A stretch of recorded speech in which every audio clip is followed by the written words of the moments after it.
Mesdames, Messieurs, bonsoir et bienvenue à cette table ronde que nous organisons à l'occasion de la commémoration de la 29e journée de l'enfant africain, placée sous le thème Action humanitaire en Afrique, droit de l'enfant d'abord. Pour débattre de ce thème, nous recevons sur le plateau trois panélistes. À ma droite, M. Abdel Nasser Ahmad Ali Garboua, il est directeur des droits de l'homme au ministère des droits de l'homme. Monsieur le directeur, bonsoir et bienvenue à cette table ronde. Bonsoir, je suis au ministère de la Justice chargé des droits humains. Des droits humains, merci beaucoup. Je reçois également M. Hassan Younous Hassan, il est le point focal Parlement des enfants au ministère de l'Action sociale. M. Hassan, bienvenue à cette table ronde. Merci et bonsoir. Je reçois également le coordonnateur national de protection de l'enfant à l'ONG SOS Village d'enfants section du Tchad, M. Lazare Tikri Serge, monsieur le coordonnateur. Bonsoir et bienvenue à cette table ronde. Merci, bonsoir et bonsoir aux téléspectateurs. Mesdames, Messieurs, une fois de plus, bonsoir et bienvenue à tous. Le Tchad a ratifié plusieurs textes internationaux relatifs aux droits de l'enfant, entre autres la Convention relative aux droits de l'enfant de 1989, ratifiée en 1990 au Tchad, soit un an après. Ce qui veut dire que le Tchad se soucie réellement du bien-être des enfants. 30 ans après, quel est l'état de lieu du droit de l'enfant au Tchad? C'est le thème qui va faire l'objet de cette table ronde que nous organisons ce soir. Je me tourne vers monsieur le directeur des droits de l'homme. Quelle est la genèse même de la célébration de la journée la journée de l'enfant africain que nous célébrons aujourd'hui? Merci Monsieur Elan pour cette opportunité que vous nous offrez de parler de la question relative aux droits de l'enfant. Il faudrait dire d'abord que cette année, l'Union africaine a décidé de célébrer cette 29e édition au Tchad. Donc c'est le Tchad qui abrite la célébration continentale. Il y aura des personnes qui viendront, des enfants et d'autres invités qui viendront de toute l'Afrique pour célébrer cette 29e édition ici au Tchad. Et cette décision n'est pas fortuite. Il faudrait savoir que le Tchad est l'un des pays qui fait face à une crise humanitaire depuis plusieurs années. Nous recevons des enfants du Darfour, nous recevons des enfants de la Centrafrique et aujourd'hui nous recevons des enfants dans la région du lac Tchad par rapport à la crise de Boko Haram. Donc c'est une décision mûrement réfléchie qui a permis à ce que l'Union africaine décide que la 29e édition qui est placée sur la question de crise humanitaire soit célébrée au Tchad.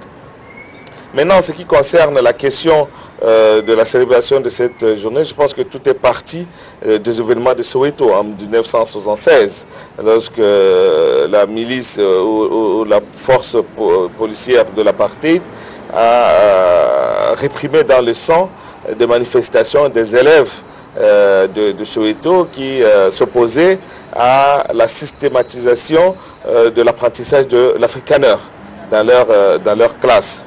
Et c'est ainsi que il y a eu les événements de Soweto, de Chaperville, et c'est ainsi que la communauté internationale, surtout africaine, face à la violence policière disproportionnée qui s'en est prise à ces enfants, a décidé donc en hommage à ces victimes de déclarer la journée du 16 juin et la journée de l'enfant africain. Nous célébrons la journée de l'enfant africain. Monsieur Hassan Younous Hassan, vous êtes le point focal du Parlement des enfants au ministère de l'Action sociale. Qu'est-ce que vous retenez de cette commémoration qui va avoir lieu le 16 juin? Voilà, merci vraiment et merci pour cette occasion. La journée, d'abord, c'est une journée commémorative, pour nous on peut dire comme ça. C'est une journée que le gouvernement, les États africains et les chefs d'État se sont réunis à Dakar en 1991. C'est là où les gens ont dit qu'il faut vraiment penser aux enfants. Et là, ça a même créé, on appelle le consensus de Dakar. Le consensus de Dakar, ça vise à protéger les enfants contre toutes sortes de maltraitances et toutes sortes de violences que les enfants d'Afrique subissent. C'est pourquoi les gens ont pensé à cette journée de l'enfant africain. Voilà. Pour nous, c'est-à-dire c'est d'abord une journée commémorative en même temps festive. C'est-à-dire les enfants doivent aussi, nous allons évaluer les efforts que les gens ont consentis, surtout en matière de la protection de l'enfant, et aussi de voir qu'est-ce qui a été réalisé, notamment sur la question de l'enfant. C'est pour nous, c'est d'abord une journée d'évaluation, en même temps une journée de revoir tout ce que nous avons pu faire sur le droit de l'enfant, surtout au Tchad. Voilà. Je me tourne vers le coordonnateur de protection de l'enfant au SOS Village d'enfants section du Tchad. Monsieur le coordonnateur, tout est parti de la question du droit à l'éducation. Vous, au niveau de la coordination, quel est le travail que vous faites pour que cette journée puisse vraiment prendre en compte la protection de l'enfant africain? Très bien.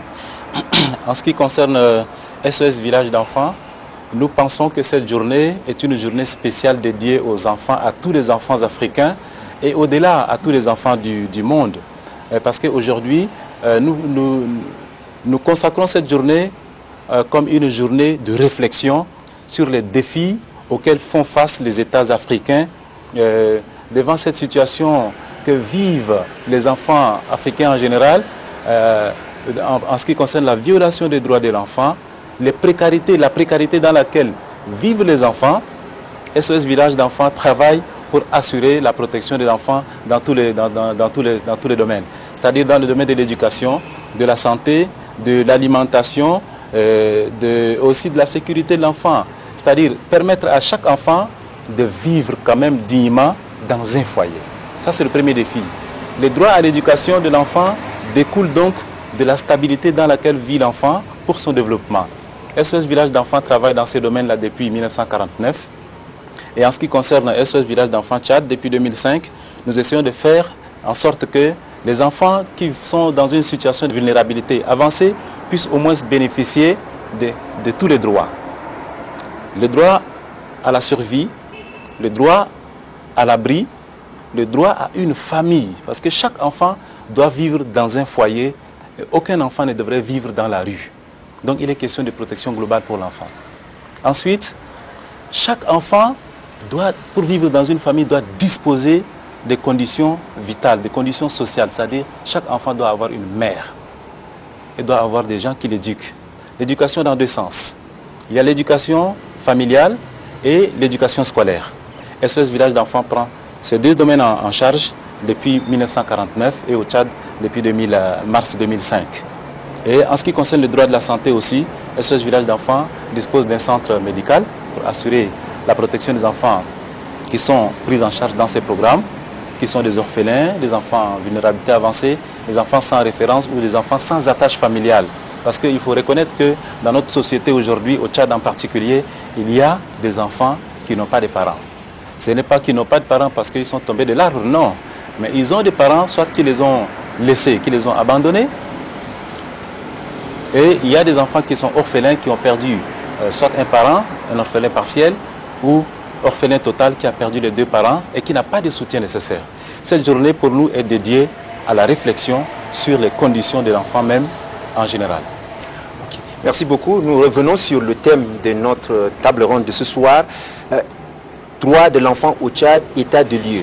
Alors, le Tchad a ratifié la convention relative aux droits de l'enfant depuis 1990, soit un an après la convention de 1989. 30 ans après, quel est l'état de lieu du droit de l'enfant au Tchad sur le plan du respect des textes, monsieur le directeur? Quel est l'état de lieu que vous pouvez faire 30 ans après avoir ratifié la convention relative aux droits de l'enfant autant? Oui, en fait, il faudrait d'abord dire qu'en ce qui concerne la protection de l'enfant, le Tchad a ratifié, au-delà de la convention sur le droit de l'enfant, donc qu'on appelle CEDE des Nations Unies, il a ratifié la charte africaine de droit et de bien-être de l'enfant. La charte africaine de droit et de bien-être de l'enfant qui est suivie par les comités des experts africains chargés donc de la mise en application de cette charte, c'est celle-là qui nous réunit dans cette commémoration. Et par rapport à cette charte, nous avons soumis un premier rapport en 2017 à Maseru, au Lesotho, où nous avions conduit donc une délégation ministérielle du gouvernement tchadien qui a présenté donc son rapport, et nous avons reçu des recommandations de ce comité d'experts, et ces recommandations feront l'objet même de vulgarisation durant les 4 journées de commémoration qui vont commencer. Et dans ces cadres, je pense que le gouvernement tchadien a mis beaucoup de choses en œuvre pour faciliter le bien-être des enfants tchadiens. C'est vrai que nous constatons qu'il manque aussi beaucoup de choses, mais il faudrait savoir que depuis 2000 jusqu'à aujourd'hui, beaucoup de choses ont été faites en matière de l'éducation, en matière de la santé, en matière comment on appelle, de la participation même des enfants. Par exemple, quand vous voyez les points focaux du Parlement des enfants, cela veut dire que le gouvernement a permis à ce que les enfants se réunissent dans un Parlement et qu'ils puissent évoquer un certain nombre de sujets qui les concernent. Donc, et puis même en ce qui concerne la scolarisation, par exemple, des jeunes filles, je crois qu'il y a des programmes que le gouvernement mène pour que les jeunes filles soient à l'école. Pour cela, on a également pris un certain nombre de mesures pour les protéger en matière de lutte contre les pratiques traditionnelles néfastes, notamment la question donc de l'excision. On a également la question de mariage forcé, de mariage de jeunes enfants. Donc tous ces arsenaux juridiques nous permettent aujourd'hui de dire que le gouvernement essaie de faire en sorte que la charte africaine de droits et de bien-être de l'enfant soit complètement appliquée. Maintenant, dans le cadre également de la protection judiciaire des enfants, nous avons mis en place, donc le gouvernement, quand je dis nous, c'est le gouvernement, a mis en place une stratégie intérimaire de justice juvénile qui permet de protéger les enfants qui sont en conflit avec la loi, qui sont en conflit ou qui sont en contact avec la loi. C'est-à-dire que les enfants peuvent être soit auteurs, soit victimes. Et tous ces enfants qui soient auteurs ou victimes, ils sont protégés. Et pour ce faire, je crois que le gouvernement a pris beaucoup de choses, de mesures. Par exemple, en ce qui concerne la question des enfants associés aux forces ou groupes armés, ça également, le gouvernement est parvenu à sortir de ce qu'on appelle la liste de la honte. Une liste qui énumère tous les États qui sont partis, qui disposent dans leurs forces internes ou même de groupes armés des enfants soldats. Donc le Tchad est officiellement aujourd'hui un État, depuis 2013 d'ailleurs, un État qui ne dispose d'aucun enfant soldat. Voilà à peu près des avancées que le gouvernement tchadien a acquis en ce qui concerne la protection des enfants. Et ce n'est pas que ça. En ce qui concerne l'éducation, on a interdit le châtiment corporel, par exemple, à l'école. Et également, on protège les enfants contre les châtiments corporels, même au sein de la famille. C'est-à-dire qu'aujourd'hui, si tu bats d'une manière vraiment disproportionnée ton enfant, tu te retrouves à l'autre en prison, ça c'est sûr. Donc c'est pas parce que c'est ton enfant que tu peux disposer de lui comme tu veux. Donc voilà à peu près un certain nombre de choses que le gouvernement a mis en place pour protéger les enfants. Merci beaucoup. Je me tourne vers le point focal du Parlement des enfants au ministère de l'Action sociale. Beaucoup des avancées ont été enregistrées en matière de protection des droits de l'enfant. 30 ans après, vous, en tant que point focal du Parlement des enfants, quel est l'état de lieu que vous pouvez faire en matière de protection des droits de l'enfant par rapport à la célébration de cette 29e journée de l'enfant africain organisée au Tchad? Voilà, et merci d'abord. Nous allons dire ici, l'État a beaucoup fait, surtout le gouvernement a beaucoup fait. C'est-à-dire en ratifiant même certaines ordonnances, certaines lois et certaines conventions, cela montre vraiment la volonté du gouvernement de pouvoir vraiment lutter contre, c'est-à-dire de protéger les enfants d'abord. Car les enfants représentent pour nous, le Tchad ici, c'est la grande tranche de la population. Donc les enfants méritent vraiment cette protection. Et nous avons, comme le directeur avait énuméré ici, plusieurs instruments juridiques au niveau national et aussi au niveau international. Le Tchad a beaucoup fait.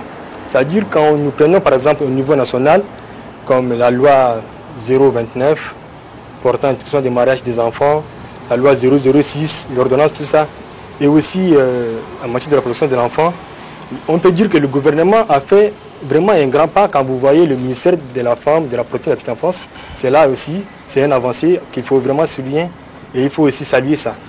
Donc pour nous, le ministère a beaucoup de programmes sur la protection de l'enfance, notamment les campagnes de sensibilisation que le gouvernement mène depuis quelques temps maintenant. Ça dure dans les 3 régions, comme région pilote, sur le mariage d'enfants, l'excision et autres pratiques néfastes. Par exemple dans le Wadaï, dans le Tandilé et dans le Mandoul, que le gouvernement mène des campagnes de manière vraiment accrue. Et chaque fois, il y aura des missions qui descendent sur le terrain pour vraiment sensibiliser la population sur les articles, sur les lois, je peux dire ça, les textes juridiques qui sont là. Et il faut maintenant chercher à vulgariser les textes. C'est vrai, les textes sont vraiment pris ici au niveau de N'Djamena, mais il faut maintenant apporter ça au niveau même des provinces. Il faut que la population qui se trouve au fond du Tchad doit savoir que ça c'est interdit par la loi et c'est vraiment, il faut éradiquer ça. C'est ça même le but du ministère de la Femme. Et le ministère travaille avec ses partenaires dans cette lancée et peut-être même faire un programme dans tout le Tchad pour vraiment vulgariser ces textes que nous avons maintenant à notre portée. Et ces textes sont vraiment protecteurs, on peut dire ça, car les enfants tchadiens méritent vraiment cette protection. Et au niveau du Parlement des enfants, comme ici, à l'action de l'enfance, le Parlement des enfants, son rôle c'est quoi? Ça dure aussi de donner la chance aux enfants eux-mêmes de connaître leurs droits et de revendiquer et aussi en même temps de réclamer leurs droits. Comment vous faites? C'est-à-dire à travers les campagnes, des formations, des coachings dans certaines écoles, dans certaines villes, à travers les séances avec les enfants parlementaires, avec surtout l'UNICEF et aussi d'autres partenaires qui sont là, qui nous aident à chaque fois comment former les enfants sur les droits de l'enfant, la protection de l'enfant, l'enregistrement des naissances. Il y a plusieurs vraiment actes qu'ils sont en train de faire. Et c'est là, nous, on peut dire que les avancées sont vraiment notables, d'une manière un peu générale. Maintenant, les avancées sont notables, vous le dites, mais là où il n'y a pas d'avancée, qu'est-ce que le Parlement, le point focal du Parlement des enfants peut faire pour que certains droits des enfants soient vraiment respectés? Voilà, merci beaucoup. Et comme vous voyez, ça dure on ne peut pas changer tout à la fois, ce n'est pas une baguette magique. Et ça arrive avec le temps. Le gouvernement est en train de faire des stratégies, surtout aussi comment maintenant atteindre même là où les droits ne sont pas respectés. C'est là même la journée de l'enfant africain ici. Ça va nous permettre aussi de faire un atelier sur certaines stratégies à développer pour que les droits de l'enfant soient vraiment, effectivement, vulgarisés et que les enfants en tirent profit. C'est ça les stratégies que nous sommes en train de faire. Voilà. Je me tourne vers le coordinateur SOS Village d'enfants. En matière de protection de l'enfant, nous savons que les enfants sont des êtres qui sont vulnérables, raison pour laquelle les gouvernements font des efforts pour que leurs droits soient respectés, qu'ils aient droit à la vie, qu'ils aient droit à la santé, à l'éducation. Ces actions ont besoin de l'appui des partenaires que vous êtes. Alors, en cette célébration, qu'est-ce que SOS Village d'enfants peut faire pour que là où il y a des failles, que le gouvernement puisse faire des efforts pour que les droits de l'enfant soient respectés dans leur intégralité? Ok.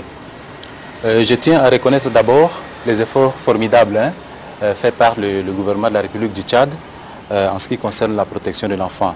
Le directeur a cité toute une panoplie de dispositifs juridictionnels mis en place par l'État tchadien pour assurer une meilleure protection de l'enfant. La volonté politique y est. L'engagement politique y est. Les faits concrets sont là qu'il faut reconnaître. Mais comme soulevait notre collègue, notre camarade tout à l'heure, M. Younous, tous ces textes existent, mais le problème qui se pose, c'est la vulgarisation. Aujourd'hui, il faut reconnaître que la connaissance des textes est assez limitée, surtout que la population tchadienne est largement analphabète. Le problème de la diffusion de ces textes-là se pose. Donc, il faut largement diffuser ces textes, de manière à ce que les gens s'approprient et qu'ils améliorent leur connaissance des droits de l'enfant et qu'ils améliorent la méthode de protection de l'enfant. Ce sont là les choses sur lesquelles nous essayons de travailler en collaboration avec notre ministère de tutelle, qui est le ministère de la Femme, de la protection de la petite enfance et de la solidarité nationale. Il faut reconnaître aussi qu'il y a un travail qui reste encore à faire, parce que le gouvernement fait beaucoup. Il y a encore des choses à faire en ce qui concerne le dispositif aussi légal. il y a des efforts à faire en ce sens qu'il y a parfois encore des vides juridiques dans certains domaines. Quand je prends par exemple le cas de la politique de remplacement des familles, la Convention des Nations Unies du 20 novembre 1989 relative aux droits des enfants a été suivie par les directives. Ces directives-là ont prévu des possibilités d'assurer une politique de remplacement des familles. C'est-à-dire il y a des enfants qui sont dans des situations où SOS travaille, qui n'ont pas de référence, qui sont orphelins, qui n'ont pas de gens pour les prendre en charge. Donc il faut qu'il y ait des lois sur les familles d'accueil. Aujourd'hui, même dans les sites de réfugiés, il y a des familles qui accueillent les enfants, mais il n'y a pas une loi qui encadre la façon d'accueillir, de protéger ces enfants-là dans un espace de temps. On les accueille par gentillesse, par volontarisme, mais il faut qu'il y ait encore la loi qui vienne encadrer le remplacement des familles. Et aussi, le travail de la politique nationale de protection de l'enfant n'existe pas encore formellement. C'est vrai, il y a des dispositifs qui existent. Il y a des lois, il y a des arrêtés, etc. qui existent, mais faudrait-il encore qu'il y ait une politique nationale qui encadre de manière globale et qui définit la politique, les orientations claires de protection de l'enfant. Mais ça, il n'y en a pas encore au Tchad, mais dans d'autres pays africains, il y en existe. Je parle sous le contrôle de monsieur le directeur. Vous pouvez certainement peut-être dire le contraire si je ne dis pas exactement la réalité. Il y a aussi quelque chose qui manque dans le cadre de dispositifs de protection juridique. Il y a ce qu'on appelle le Code de l'enfant. Dans certains pays africains, c'est vrai que chaque pays peut avoir sa politique de protection de l'enfant, mais dans beaucoup de pays africains, dans certains pays africains, il existe ce qu'on appelle donc le Code de l'enfant. Le Code de l'enfant comprend donc tous les moyens que l'État met en œuvre, prévoit tous ces dispositifs-là, mais dans un code. Au lieu que ce soit des arrêtés, des lois qu'on prend sporadiquement pour encadrer telle ou telle question, il faut avoir un Code de l'enfant. C'est vrai que le Tchad dispose de code de personne de la famille qui n'est pas encore promulgué, mais il faut penser aussi à l'élaboration du Code de l'enfant. Politique nationale de protection de l'enfant, Code de l'enfant et des lois sur les familles d'accueil et des lois sur le remplacement des familles. Et ça, si le Tchad arrive à boucler tous ces dispositifs, je pense qu'on aura la quasi-totalité des moyens juridiques pour assurer une meilleure protection de l'enfant. Voilà donc, le Tchad fait beaucoup, mais il y a quand même quelques défis qu'il faut reconnaître à réaliser, à relever, pour que nous puissions vraiment être dans un contexte beaucoup plus protecteur pour les enfants. Et je reviens encore sur la sensibilisation. Aujourd'hui, les grands défis existent. Si vous constatez à N'Djamena, dans la profondeur du pays, il y a ce qu'on appelle encore la traite des enfants. Vous entendez parler souvent des enfants bouviers. C'est une réalité, n'est-ce pas? C'est un phénomène à combattre. Soit c'est gouverné par l'ignorance, ou c'est fait par exprès, mais l'État doit encore renforcer les capacités des chefs traditionnels, les responsables administratifs, des populations en général et les chefs de ménage en particulier, de pouvoir assurer la protection des enfants en évitant qu'il y ait cet enfant de travail, d'exploitation des enfants. N'est-ce pas? La traite des enfants. Il y a des gens qui vendent aujourd'hui leurs enfants. Et ça, ce sont des réalités soulevées tout à l'heure par notre camarade M. Younous. Il y a des gens qui vendent leurs enfants pour des petites sommes d'argent. Est-ce que c'est la pauvreté? Est-ce que c'est parce qu'on est irresponsable? Est-ce qu'on ne veut pas s'occuper de nos enfants? On les trouve encombrants, qu'on les vend. Parfois c'est en échange contre un petit animal, parfois c'est contre somme d'argent. Ça c'est aussi un défi. Il y a aussi le phénomène du mariage des enfants. Il est constaté, et c'est une réalité, qu'il y a encore des enfants qui sont mariés. La Convention internationale sur le droit de l'enfant du 20 novembre 1989, en son article 1er, définit l'enfant comme tout être humain âgé de moins de 18 ans. C'est dire qu'avant 18 ans, on ne peut pas encore se marier.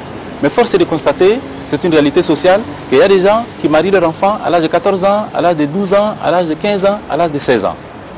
Avec les conséquences que vous connaissez tous d'ailleurs, les fissures obstétricales, etc., etc. Il y a ces phénomènes qui existent et qui gangrènent notre société. C'est un sujet de défi à relever par notre gouvernement, avec l'appui de ses partenaires comme l'UNICEF, le HR et tous les autres partenaires humanitaires. Et ce que SOS fait vise donc à renforcer le partenariat avec l'État dans la prise en charge des enfants en difficulté et vulnérables et aussi dans la sensibilisation pour que le Tchad développe un environnement protecteur. pour les enfants pour améliorer vraiment la situation des droits de l'enfant dans notre pays. On ne peut pas vraiment en conclusion dire que tout est rose, mais vraiment il n'y a aucun pays africain d'ailleurs, et même dans le monde entier, on ne peut pas dire qu'il y a des enfants qui sont roses à 100% où la situation des droits de l'enfant est totalement garantie. Ça n'existe pas. Mais pour le cas particulier du Tchad, les efforts sont faits, il reste encore des efforts à faire, et nous exhortons le gouvernement, le directeur à côté de moi ici, nous exhortons davantage le gouvernement à améliorer encore la condition des enfants. Monsieur le directeur, des efforts sont faits, certes, mais il y a de nombreux défis à relever. Exactement. Quels sont les mécanismes pour que certains carences puissent être comblés? En fait, moi je pense que pour le rassurer, c'est qu'il y a quand même un projet de code de l'enfant qui est déjà là, qui est déjà rédigé. Et qui viendra s'ajouter au code des personnes de la famille. Qui attend toujours. Qui attend toujours. Et justement, c'est le code de la famille là qui fait en sorte que le code de l'enfant ne soit pas adopté. Parce que c'est deux instruments juridiques qui sont liés en réalité. Parce que lorsqu'on va codifier la famille, c'est sûr que l'enfant suivra. Parce que les dispositifs... Qui dit famille, il dit enfant. Exactement. Les dispositifs juridiques contenus dans le code de la famille tient le code de l'enfant. Et c'est comme ça qu'on attend que les deux codes passent ensemble. Et pour le rassurer, je crois que le chef de l'État l'a si bien dit la dernière fois, il a donné des instructions, je crois, fermes, pour qu'on puisse accélérer l'adoption du code de la famille. Et je crois qu'on espère que cela va se faire très rapidement. Et ça, c'est la première des choses. En ce qui concerne la traite des personnes, il y a également la question, donc, il y a une loi aujourd'hui qui est prise, la loi 026 également, qui est le 028, relatif à la traite de personnes. Donc, c'était une ordonnance 028 qui est ratifiée par la loi 12, qui codifie un peu la question de la traite de personnes. Et moi, la question de la traite de personnes ne se résume pas simplement aux questions de l'enfant bouvier. Parce que même les parents ou l'agriculteur qui abuse de l'enfant, c'est la traite. Parce qu'aujourd'hui, les gens pensent que ce n'est que le bouvier qui fait la traite. Parce que même les paysans, les agriculteurs font de la traite, puisqu'ils font travailler les enfants sans leur permettre d'accéder à une éducation, de bénéficier d'un certain nombre de mesures de protection. Donc, la question de la traite, je crois que le gouvernement a pris le taureau par les cornes. Et il est en train de former les magistrats, parce qu'on a un plan de formation des magistrats, on a un plan de formation des officiers de police, on a un plan de formation des officiers de gendarmerie, donc à ce qu'ils puissent lutter efficacement contre la traite des personnes et contre toute forme de violence sur les enfants. Parce que la stratégie, et c'est ça l'objet de la stratégie intérimaire de justice juvénile, nous avons eu une formation tout récemment à Béché et à N'Djamena. La prochaine formation sera à Moundou pour la zone du sud. Donc le gouvernement est conscient de ces problèmes et il est en train de les résoudre. La question également de familles d'accueil et autres, toutes ces questions sont contenues dans le projet de code. Et comme il l'a si bien dit, c'est-à-dire que le code de l'enfant résumera ou assemblera l'ensemble de dispositifs juridiques pour permettre en un seul lieu afin qu'il n'y ait pas des décisions éparses, mais une décision qui est logique, bien structurée et qui permet de protéger nos enfants. Donc je crois que le gouvernement est conscient de ses responsabilités. Nous qui sommes les agents de cet État, nous travaillons au quotidien pour ces mécanismes. Moi, je viens de rentrer là après les 5 de ce mois de Johannesburg, où j'ai assisté à une table ronde sur la mise en application de la Charte africaine des droits et du bien-être de l'enfant, qui a été organisée par l'Université de Pretoria. Donc, nous sommes dans une dynamique régionale africaine qui dépasse le cadre du Tchad, et je vous assure que le Tchad n'est vraiment pas le dernier État en la matière. Nous nous énorgueillons même devant les autres pour les avancées de notre cadre juridique et législatif. Donc voilà, aujourd'hui, si vous voyez l'Union africaine se déplacer pour venir au Tchad, ce n'est pas le fruit du hasard. Il y a un travail derrière ça, le gouvernement tchadien, la diplomatie tchadienne, il faut la reconnaître, la diplomatie tchadienne qui accompagne toutes les questions de droits humains fait un énorme travail et nous sommes aujourd'hui partout cités et nous sommes conviés partout parce que nous avons notre place au sein du concert des nations et nous apportons notre expérience également, nous la partageons avec les États africains et je vous assure que nous ne sommes pas du tout les derniers États dans ces Ce que vous dites est important pour cette commémoration qui est dédiée par l'Union africaine au Tchad. Exactement. Monsieur, le point focal, la célébration de la 29e journée de l'enfant africain, vous l'avez dit, n'a pas seulement un caractère festif, mais c'est l'occasion d'évaluer ce qui est fait en matière de protection des droits de l'enfant. Qu'est-ce que vous préconisez faire à cette occasion pour que les enfants africains puissent vraiment vivre dignement? Voilà, donc c'est pourquoi j'ai dit que c'est une journée aussi commémorative.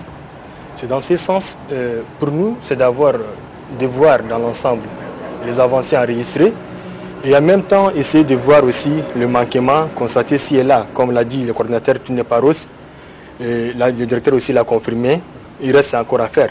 Donc c'est-à-dire nous, au niveau du ministère, c'est-à-dire d'abord, c'est de sensibiliser la population, ça c'est notre rôle, et en même temps vraiment de dénoncer toutes sortes, par exemple, de pratiques néfastes entamant ou entachant les droits de l'enfant. Ça, c'est notre mission. Donc le ministère, avec ses partenaires, vont toujours tenter de faire la campagne, comme j'ai dit tantôt. C'est toujours la campagne, il faut vraiment sensibiliser la population jusqu'au fond. Et il faut vraiment aussi que vraiment les auteurs de certains actes doivent être vraiment punis sévèrement pour qu'ils puissent être aussi exemples pour les autres. Et quand ici le Cordoue avait parlé, il faut sensibiliser même les leaders religieux. Et c'est ça même, ce dernier programme de notre production, je pense. Il y avait une mission, il y avait des missions, j'allais dire, qui sont allées même avec les chefs religieux et les chefs traditionnels qui sont dans le terrain et ils vont de village en village pour mener ces campagnes. Donc pour nous, cette journée, nous allons vraiment l'utiliser à fond pour vraiment faire un plaidoyer très fort pour les enfants tchadiens. Comme nous recevons des étrangers qui vont venir d'ailleurs, nous allons aussi en même temps profiter pour faire passer le message que les enfants ne sont pas les enfants tchadiens seuls, c'est les enfants d'Afrique. Et à travers ce que nous vivons en Afrique, au Tchad ici, ça sera presque dans tous les continents africains. Et les enfants vivent similairement, c'est-à-dire c'est le même problème quand on essaie de voir. Donc là, en même temps, le ministère doit aussi profiter pour vraiment faire un plaidoyer très efficace auprès des partenaires des Nations Unies, de l'Union africaine et des autres acteurs qui interviennent dans le domaine. Donc pour nous, nous allons aussi faire cette journée de plaidoyer en faveur des enfants d'Afrique. Voilà. Ok, merci beaucoup. Je rappelle à nos téléspectateurs que nous organisons cette table ronde à l'occasion de la 29e journée de l'enfant africain qui sera célébrée au Tchad d'ici le 16 juin. Selon les statistiques, plus de la moitié des 57 millions d'enfants en âge de fréquenter l'école primaire actuellement non scolarisés dans le monde sont originaires d'Afrique subsaharienne. Face à la vulnérabilité des enfants, quel type de plaidoyer faut-il envisager pour que les enfants, que ce soit les enfants qui sont dans les familles ou les enfants qui sont en situation de crise humanitaire, puissent vraiment être respectés dans leurs droits? Monsieur le coordonnateur. Oui, très bien. Je voudrais un peu revenir sur ce que disait le point focal du ministère en charge de l'enfance en ce qui concerne le plaidoyer. C'est l'élément central de notre travail, le plaidoyer auprès des décideurs politiques. De pouvoir faire en sorte que les enfants aient un environnement sûr. Si un enfant a un environnement sûr, autrement dit un environnement protecteur, c'est la totalité, c'est ce qui favorise la jouissance effective de ses droits. C'est-à-dire que si un enfant vit dans des conditions de paix et de stabilité dans son pays, il va facilement à l'école, il a accès facilement aux soins de santé, il a la protection familiale, il a le droit à la participation parce que l'enfant doit s'exprimer. On lui donne toutes ces opportunités pour permettre de jouir de la totalité de ses droits. Et face à ces défis que connaissent les États africains, notre travail à SOS ainsi que la société civile qui travaille dans le domaine de la protection de l'enfant, c'est d'encourager les États, de plaider auprès des États, de faire en sorte que les mesures nécessaires soient prises pour qu'il y ait la paix, qu'il y ait la stabilité. Maintenant, il faut faire un travail de prévention. D'abord, prévenir les situations de crise. Prévenir les situations de crise d'origine humaine, bien sûr. Oui. Les crises d'origine naturelle, parfois, c'est difficile. Mais les crises d'origine humaine, c'est-à-dire les guerres, les États peuvent quand même faire en sorte qu'il règne un climat social, un climat politique et un climat économique favorable à la promotion et au respect des droits de l'enfant.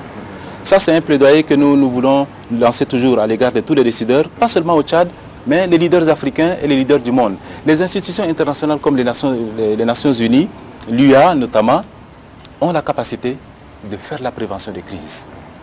Aujourd'hui, si vous constatez qu'il y a un gap en matière de respect des droits de l'enfant en Afrique, c'est parce que l'Afrique est un continent assez instable politiquement.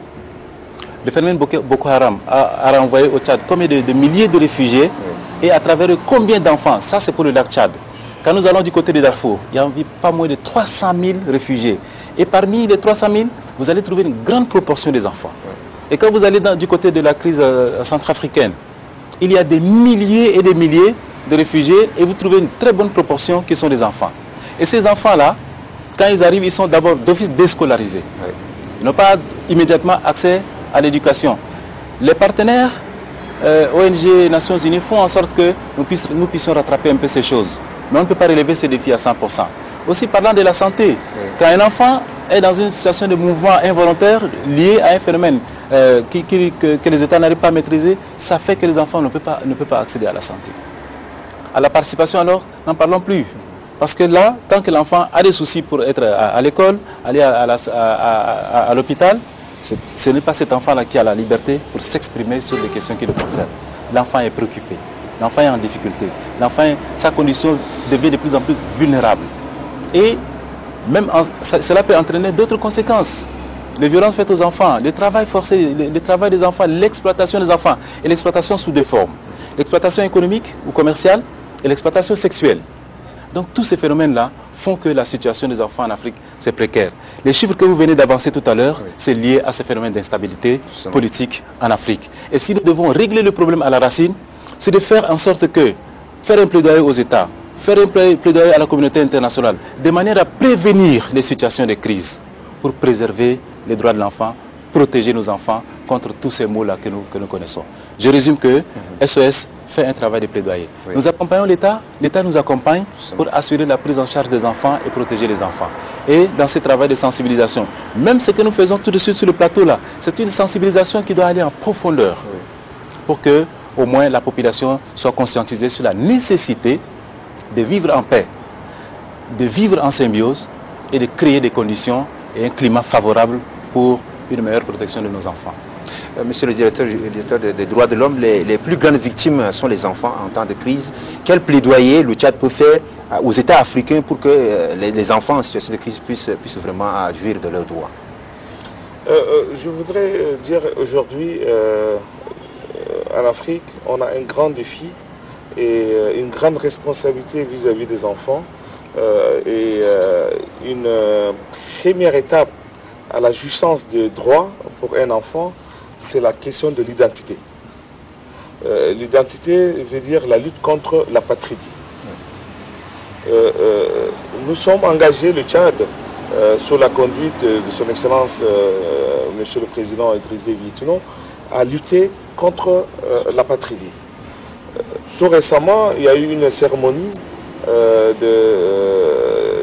qui s'est déroulée au camp de Kassori, de Ouro Kassori, à proximité d'Amdiaras, où le ministre de la Justice, garde des Sceaux, M. Djimé Arabi, a lancé officiellement le processus de délivrance de cartes d'identité, d'actes de naissance, donc de délivrance de jugement supplétif, tenant lieu d'actes de naissance aux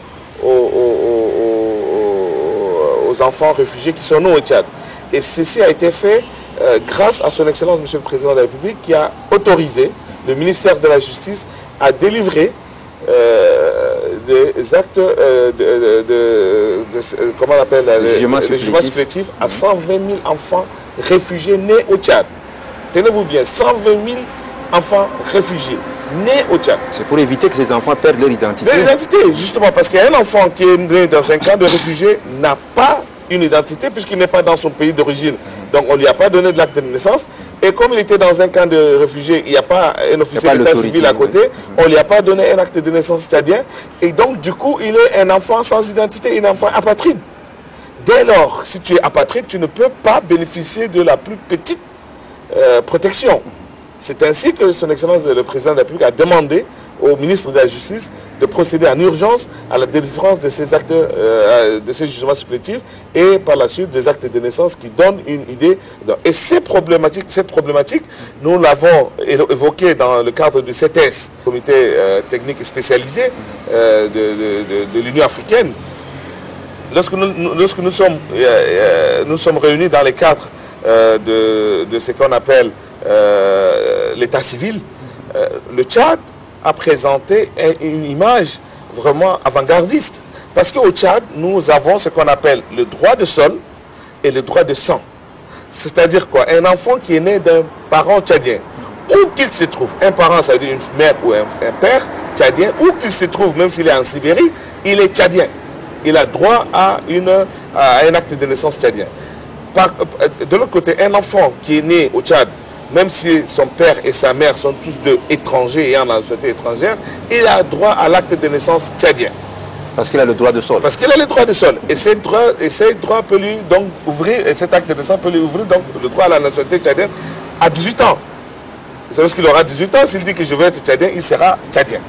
Donc, cela veut dire quoi? Cela veut dire que le Tchad est vraiment avant-gardiste. Parce que ces droits-là, dans beaucoup de pays africains, ça n'existe pas. Et ça, je pense que le Tchad est porte-flambeau de ces plaidoyers afin que les États africains oublient la question de ces frontières qui sont purement artificielles. Parce qu'en Afrique, les frontières nous sont imposées d'une manière, je dirais, nous sont imposées d'une manière vraiment sans tenir compte de nos réalités. Aujourd'hui, vous trouvez un cousin qui est au Cameroun et un autre cousin qui est au Tchad, mais qui sont des cousins germains, le même sang. Et ça, et pour des raisons juste de texte, l'un ne peut pas aller chez l'autre, et là, c'est vraiment absurde. Donc, il faudrait que l'unité africaine passe par là. Il faudrait que les États africains puissent permettre à ce que les autres Africains qui sont sur leur sol puissent accéder à leur nationalité s'ils en ont besoin. Et comme ça, je crois qu'il n'y aura plus la question de la patrie en Afrique et ça serait une bonne chose. Monsieur le point focal, beaucoup d'enfants réfugiés sont au Tchad. Est-ce qu'à cette occasion, vous avez un message très particulier à lancer à l'endroit des chefs d'État africains pour leur parler de la lutte contre la patrie et le Tchad est en train de faire beaucoup d'efforts? Oui, c'était même prévu dans le programme de la célébration de la journée. Normalement, il devait y avoir des enfants parlementaires? Non, des enfants d'abord qui sont issus des camps de réfugiés du Tchad, oui, qui viennent pour assister à la célébration de la journée de l'enfant africain ici en N'Djamena. Donc nous avons prévu pour que ces enfants, lorsque ces enfants viennent ici en N'Djamena pour célébrer la JIA, en même temps nous avons des recommandations à faire pour que ces enfants même lisent. Ces enfants même lisent devant les dirigeants africains, c'est-à-dire les difficultés que les enfants rencontrent au niveau des camps de réfugiés. Les enfants apatrides, comme vous le dites ici, les enfants qui n'ont pas de nationalité. Nous-mêmes, dans notre, c'est-à-dire au ministère ici, le ministère travaille toujours dans cette lancée, c'est-à-dire au niveau de l'acte de naissance. Il y avait même à chaque parlement des enfants, par exemple, il y avait un plan qui doit respecter. Donc, c'est-à-dire dans ces plans, il y a un point fort que le Parlement doit vraiment exécuter chaque mandat. Donc pour le Parlement des enfants cette année, c'est-à-dire le mandat actuel, c'est placé même sur l'acte de naissance, enregistrement de naissance. Nous avons constaté vraiment que ça c'est vraiment un constat réel et que les enfants tchadiens, lors des derniers, il y avait des statistiques qui montrent que le Tchad a seulement 12% enregistrement de naissance. C'est vraiment un taux très faible. Donc nous, au ministère, nous sommes en train de travailler pour que tous les enfants tchadiens, les enfants qui sont nés dans les sols tchadiens, doivent aussi avoir l'acte de naissance. Et comme l'a dit ici, c'est-à-dire le corridor a dit ici, Et c'est un acte de naissance qui leur permet d'aller à l'école avec. Parce qu'il faut vraiment avoir des naissances pour s'inscrire à l'école. Oui, mais c'est le point focal. Oui. Est-ce qu'il faut attendre que l'enfant ait l'âge d'aller à l'école pour établir son acte de naissance, ou bien, parce que j'ai entendu dire que l'acte de naissance est gratuit à la naissance. Voilà, l'acte de naissance est gratuit à la naissance. Ça veut dire quand l'enfant est né à l'hôpital, c'est là où se trouve gratuit. Oui. Quand l'enfant est né à l'hôpital, on lui délivre, vous savez, ça on appelle Une attestation de naissance. attestation de naissance, c'est-à-dire l'enfant, quand il a ça, la maman peut repartir et peut revenir avant 3 mois. C'est-à-dire quand c'est avant 3 mois. Est-ce que les familles savent que c'est gratuit à la naissance? Voilà. C'est-à-dire que même un enfant qui n'est pas né à l'hôpital, Oui. la loi dit qu'un enfant jusqu'à 2 mois, je pense, peut avoir droit à l'acte de naissance gratuit. C'est ça. C'est au-delà de cette durée que l'acte de naissance devient payant. Or, Payant, même voilà. là, le comité d'experts africains pour le droit et le bien-être de l'enfant demande, et c'est l'une des recommandations de dernier passage du Tchad devant ce comité d'experts, il nous demande à ce que le Tchad puisse sauter ses verrous et permettre à ce que tous les enfants puissent obtenir leur acte de naissance au-delà de ces 2 mois-là et gratuitement.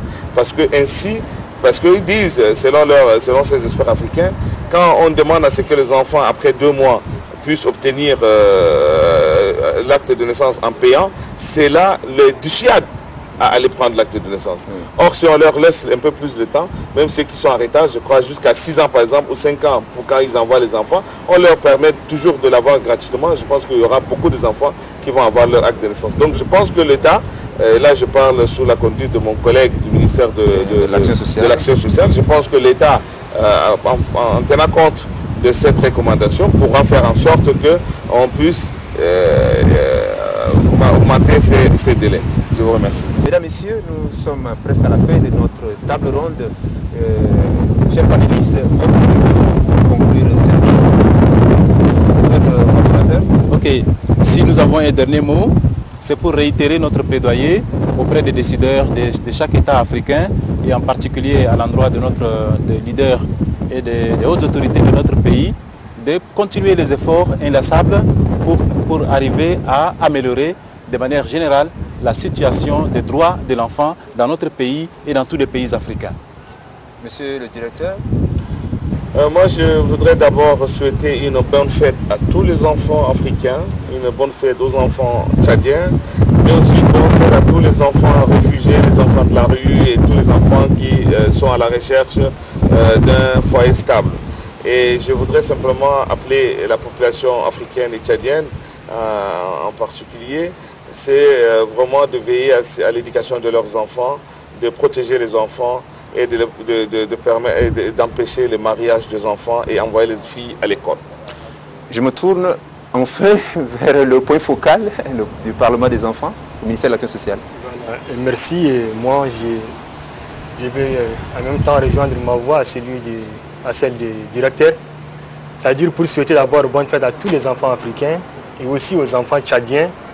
Et que nous souhaiterions vraiment que la situation des enfants tchadiens puisse être parfaite pour nous. Ça, c'est le souhait du ministère. Et le ministère, son rôle, c'est protéger d'abord les enfants, protection de l'enfant. Et nous sommes vraiment avec nos partenaires et nous allons vraiment faire tout que pour les enfants tchadiens jouissent de ce droit de la protection et de tout un environnement social vraiment un peu adéquat. Votre souhait est entendu. J'ai un dernier mot, c'est pour encore renouveler le plaidoyer à l'endroit des décideurs politiques d'Afrique et du Tchad pour créer les conditions nécessaires à l'épanouissement des enfants, au respect des droits de l'enfant, au respect de l'enfant, de manière que nos enfants puissent vivre de manière digne à l'exemple des autres enfants. Les défis sont grands, mais tout est possible avec la volonté de chacun de nous, pas seulement des décideurs politiques, mais avec la participation de la population, nous pourrions faire avancer, améliorer la condition des enfants. Bonne fête à tous les enfants. Merci beaucoup. Les enfants ont entendu vos souhaits, les gouvernements ont aussi entendu vos souhaits. Mesdames, Messieurs, chers téléspectateurs, c'est tout pour cette table ronde que nous avons organisée à l'occasion de la célébration de la 29e journée de l'enfant africain qui sera célébrée le 16 juin. Bonne fête à tous les enfants et bonne suite des programmes sur Télé Tchad. Au revoir et à très bientôt.